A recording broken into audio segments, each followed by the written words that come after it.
Audio Jungle.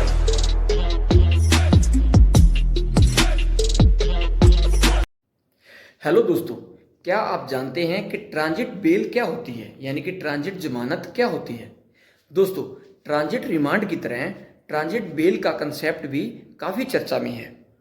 दोस्तों, किसी भी व्यक्ति की स्वतंत्रता के अधिकार को सुरक्षित रखने के लिए इस कंसेप्ट को लाया गया। दोस्तों, अगर किसी भी क्षेत्र में कोई क्राइम हुआ है तो बेल एप्लीकेशन उसी क्षेत्र की जुरिस्डिक्शन में, उसके क्षेत्राधिकार में फाइल की जाती है।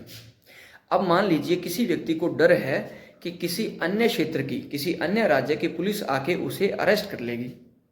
फॉर एग्जाम्पल दोस्तों, क्राइम जो है वो मान लीजिए डावाली क्षेत्र में हुआ है और कोई व्यक्ति जो है वो हनुमानगढ़ राजस्थान में बैठा है। अब उसे डर है कि हरियाणा की पुलिस जो है उसे किसी अजमानतीय अपराध में आके अरेस्ट कर सकती है। तो दोस्तों, जैसा कि आप जानते हैं कि एंटीसिपेटरी बेल का जो प्रावधान है वो उसी क्षेत्र में है जहां क्राइम हुआ है। अब क्राइम डावाली में हुआ है तो यहाँ की जो सेशन कोर्ट सिरसा और हाई कोर्ट, यहीं दो जगह पे एंटीसिपेटरी बेल फाइल हो सकती है।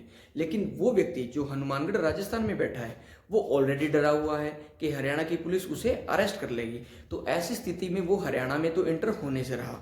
तो ऐसी स्थिति में वो व्यक्ति क्या कर सकता है, वो हनुमानगढ़ सेशन कोर्ट में अपनी एंटीसिपेटरी बेल एप्लीकेशन फाइल कर सकता है, जिसे हम ट्रांजिट बेल कहते हैं। अब देखना दोस्तों, सेशन कोर्ट हनुमानगढ़ को है कि उसे एंटीसिपेटरी बेल यानी कि जो ट्रांजिट बेल जो है वो देनी है या नहीं देनी।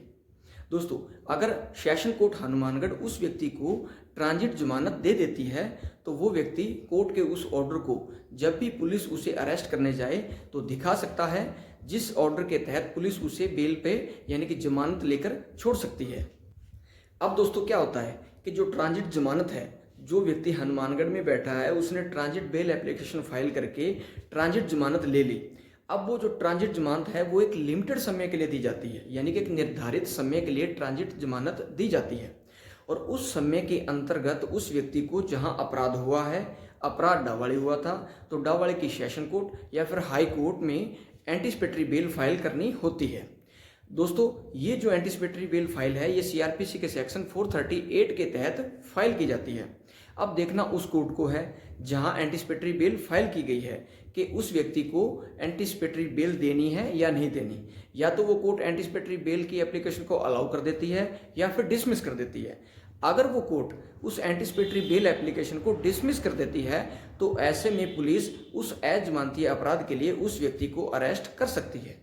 तो दोस्तों, ऐसी और कानूनी जानकारियों के लिए प्लीज़ चैनल को सब्सक्राइब करें।